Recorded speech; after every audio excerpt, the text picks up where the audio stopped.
شالوم شالوم شالوم بيتسب እግዚአብሔር አምላክ ሰላም ጸጋ ምሕረትና ክርስቶስ ንበዝሐልኩም ከመይ ሓዲርኩም ኣንሓኹም ሰላሕ ዲን ካብ ንክርስቶስ ዝገልጽ ትውልዲ ዓለም ለኻው ቤተ ክርስቲያን ስቶክሆልም ስዊድን ናይ መዓልቲ ቃል ድብል ፕሮግራም ናዩ ሎም ድማ ነዚ መዓልቲ ዝኸውን ናይ ብርሃን ቃል ሓቢርና ክንካፈሊና ኢየሱስ ክርስቶስ ንዘላለም ጎይታ እዩ لما أنتي إنك فلو حساب كم زبديو حدنت مسرت سكيتيو دبليو حدنت مسرت سكيتيو سكسس كابت حدناتو مسرت أبهيوت حدنتيو حدنت اندحرار لغوينو وصيت ناتو عوت زخون النجارات عوت زخون سراحات سكيتها وزخون قعزو كنو قعز نخلينا سلازي حدنت زبال نجر ناي سكيت مسرتيو ኢየሱስ ንዘላለም ጎይታ እዩ ኣብ ኩሉ ዓይነት ጎደና በግልና ደረጃ ንኽንዕወት ሓደነት የድለየና በሓዳር ደረጃ በቤተሰብ ደረጃ በፋሚሊ ደረጃ ዕውት ዝኾነ ናይ ቤተሰብ ጉዕዞ ንኽህልወና ሓደነት የድለየና በቸርች ደረጃ ዕውት ዝኾነ ጉዕዞን መንቀሳቐስን ክንገብር ተደኣ ኮይና ሓደነት የድለየና በሃገር ደረጃ ዕውት ዝኾነ መንቀሳቐስ ክንገብር ተደኣ ኮይና ሓደነት የድለየና ስለዚ ኣብዞም ነብስ ወከፍ ናይ ህይወት ጎደና ክተቕሰልኩም ድጸናሕኩ ኣብ ነብስ ወከፎም ዕውታት ንኹን كون حدنت سبحال نجار كمتسالو مجمرتا ناي حدنت جمارة أبقلا سبي أبقلا وهوتنا أبقلا وقعزونا عوتات نخون كون حدنت يدلينا مصر اسنا حدنت يدلينا لبنا زحسبو أمرنا زحسبو سقمتنا أب حدا عندنت انت دا أمتيوم كل حدا ندحر كوينو لنا حساب لبنان سقمتنا كل حدا انت دا أخوينو وتسيت ناتو سكعتها وزخونا قعزو كنو قعز نخلينا أبيوت عوتات سبات رأيوم أبيوت عوتات سبات كابت حدا أبيوتهم عوتات كونو زقبورهم نتناي لبهم حساب كل انتنو أم سلازو سوموريو نتناي وشت أم حساب كل انتنو أم سلازو سوموريو نتا أب لبهم زولو رأي نتا أب لبهم زولو علامة أب نفسهم أب حسابهم أب أفهم أب أكشنهم أب كل نجارهم حدا عينت حساب نخجز سلز سعرو عندنت أب جزاء رؤسهم سلز رخبو أم منفسهم أب نفسهم أب سجوهم حدا عينت حساب كجزاء عدل سلز هابو بعندنت دم سلستيو بارت سلز تقاني وتسيت نايزي أب هيوتهم حوتاتن سكعتن أب هيوتهم كما تيجمر مالتيو مخنياتو حساب لبون سقمتن عفون كل نجارو بحد حساب زتقاني يسب منم عينت نجراب هيوت دو كبلوز الحيل يلن ماني بهيوت دوز بال ماني جميرو زقارت نحري الكوموني حساب لبون عفو دزاربون أكشنون ببينو زخون سب عندنت زي بولو سب تمرت زي بولو سب جن أب كل زي جمهورو جودنا حوت هيتري يلنيها يسوع نزل عالم قويتايو متحف كلش كم زي زبل قدامي تسولونكي معرف حمشته قدامي تسلونكي معرف حمشته طاسي 23 كساب 24 أملاخ سلام بعلو خأنو كل انتناخم يقدسو ريهم نخل انتناخم يلو يقدسو نناتو حساب نناتو عقل نناتو أجندا كل انتناخم بحنسابي فلا من يم كل انتنانا بتي متعات يسوع كريستوس بزلو منفسكم نفسكم سقاهم بزي منكب كركب يتحلو ازي اتزتوعكم زلو أمونيو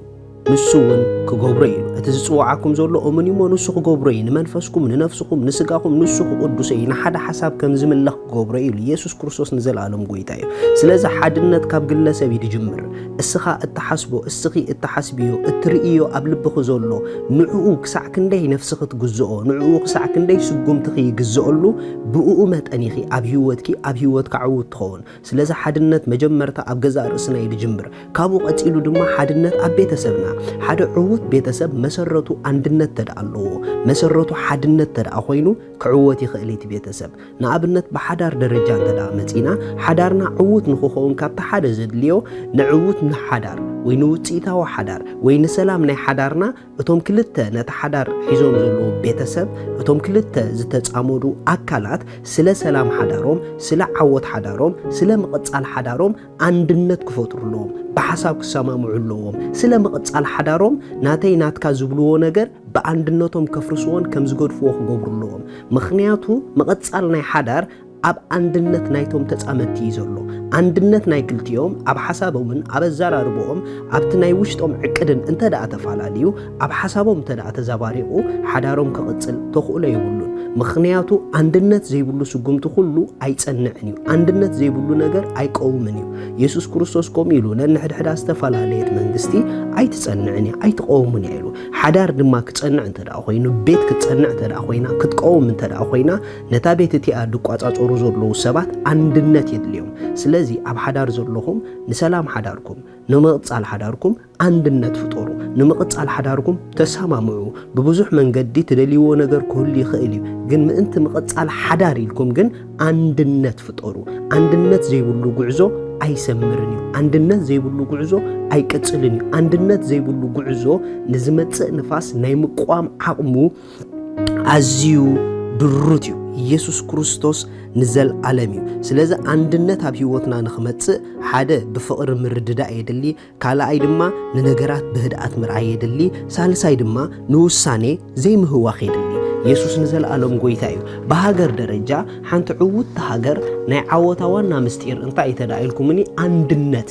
አንድነት ናይ መራሕቲ ሃገርን አንድነት ናይ ህዝቢ ሃገርን ነቲ ህዝብነት መራሕቲ ሃገርን ኣብ አንድነት ዘምጽእ ሓሳብ ተዳመጽዩ ሃገር ክትዕወት ትኽእል እያ ሃገር ክትቀጽል ትኽእል እያ ምክንያቱ ኣብ መንጎ አንድነት መራሕትን ኣብ መንጎ አንድነት እቲ ህዝቢ ሃገርን ዘሎ ሓድነት እሱ ነቲ ሃገር ሰላማ ዕረፍታ መቕጻላ ብልጽግና ዓወታ ኩሉ ኣብ ሓድነት ናይ መራሕታን ኣብ ሓድነት ናይ ህዝብን እዩ ዘሎ ምክንያቱ ሓድነት ናይ ህዝቢ ጥምረት ናይ ህዝቢ ምስ መራሕቲ ሃገር እንተዳ ኣብ ሓደ አንድነት መጽዩ ነቲ ሃገር ደው ከብላ ዝኽእል ሓይሊ የለን ምክንያቱ ኣብ አንድነት ዝግለጽ ሓይሊ ማንም ደው ከብሎ አይክእልን እዩ መጽሐፍ ቅዱስ ከምዚ ይብል ኣብ ዘፍጥረት ምዕራፍ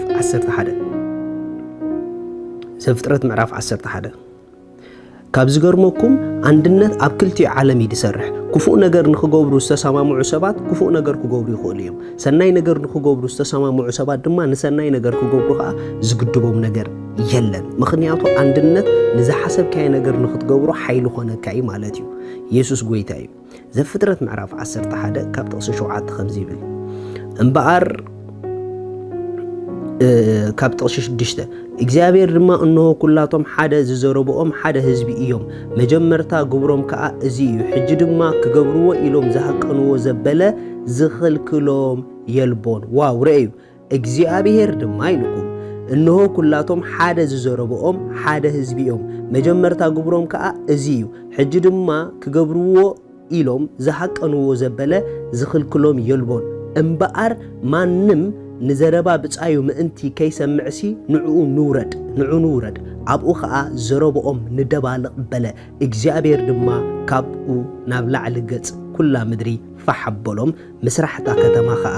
ገደፉ ሪኢኹም ሓንቲ ከተማ ንስራሕ ኢሎም ክሳብ ሰማይ ትበጽሕ ትጥንክር ኢሎም ንምንታይ ነዛ ሓሳብ እዚ እግዚአብሔር ምስራየ እዛ ሓሲቦሞ ዘለዎ ሓሳብ ክገብርዎ ይኽእሉ እዮም ዋይ ተተባሃለ አንድነት ኣለዎም ስምማዕ ኣለዎም ስምረት ኣለዎም ስለዚ ነዞም ሰባት እዚኦም ካብ ዝመዲቦሞ ዘለዉ ደው ከነብሎ እንድሕር ኮይና እቲ ምስጢር አንድነቶም ምህራም ኢሉ ምክንያቱ አንድነት ተዳአሎ ዘይግበር ጉዳይ የለን አንድነት ተዳአሎ ዘይስራሕ ስራሕ የለን በቤተ ክርስቲያን ደረጃ ንምንታይ ብዙሕ ዓወታት ደይርአ ንምንታይ ቤተ ክርስቲያናት ኣብዚ ጀመሮ ጉዕዞ ብፍጥነት ዘይጎያ እንድሕር ኢልኩም አንድነት ተደይለ ክጓዓዝ ኣይክእላን እየን ኣብ ሓንቲ ቤተ ክርስቲያን ናይ ዓወታ ዋና ምንጪ ኣበይ ዘሎ እንድሕር ኢልኩምኒ መራሕታን ተገልገልታን አንድነት ተዳኣለዎም ኮይኖም እቲ ራእቲ ንነዊሕ ክኸይድ ይኽእል ፍጥነት ክህልዎ ይኽእል ስክዒት ክህሉ ይኽእል እዩ ናይ ቤተ ክርስቲያን ስክዒት ኣብ አንድነት ናይ መራሕትን ህዝብን እዩ ዘሎ ሪኢኹም ኣሕዋት ገለገለ ሰባት ከይተረድኦም ንዓወት ቤተ ክርስቲያን ደጎናጽብ ስራሕ ኣብ ማእከል ቤተ ክርስቲያን ይሰርሑ እዮም ንአንድነት ዝሃርም ድምፂ ሒዞም ስለ ዝመጹ ስለዚ ሕዋት ሓደ ምኽሪ ክምኽረኩም ኣብ ቤተ ክርስቲያን ንአንድነት ታ ቤተ ክርስቲያን ዘይንጎይ እንድሕር ኮይና ካፍታ ቤተ ክርስቲያን ንተኣለየላ ምክንያቱ አንድነት እንተዳ ነባላሽ ኮይና ብዙሕ ዕዮን ስክዒትን ናይቲ ቤተ ክርስቲያን ከነጓናድብ ንኽእል ኢና ናይ ቤተ ክርስቲያን ዓወት ኣብ አንድነት እዩ ናይ ሃገር ዓወት ኣብ አንድነት እዩ ናይ ቤተሰብ ዓወት ኣብ አንድነት እዩ ናይ ግለሰብ ዓወት ድማ ኣብ አንድነት ወይ ድማ ኣብ ሓድነት ማለት እዩ ኢየሱስ ንዘለዓለም ጎይታ እዩ ሓድነት መሰረት ናይ ኩሉ ስክዒት እዩ ብግልኹም ምስ ተኣምንዎ ዕላማኹም ምስ ቪዥንኩም ኩሉ ነገራትኩም ሓድነት ይሃልኹም እትገብርዎ እትሓስብዎ እትምነይዎ ሓደ ይኹን ኣብ ቤተ ክርስቲያንኩም ከምኡ ብሃገር ደረጃ ከምኡ ኣብ ሓዳርኩም ከምኡ ሓድነት መሰረት ስክዒት እዩ ሻሎም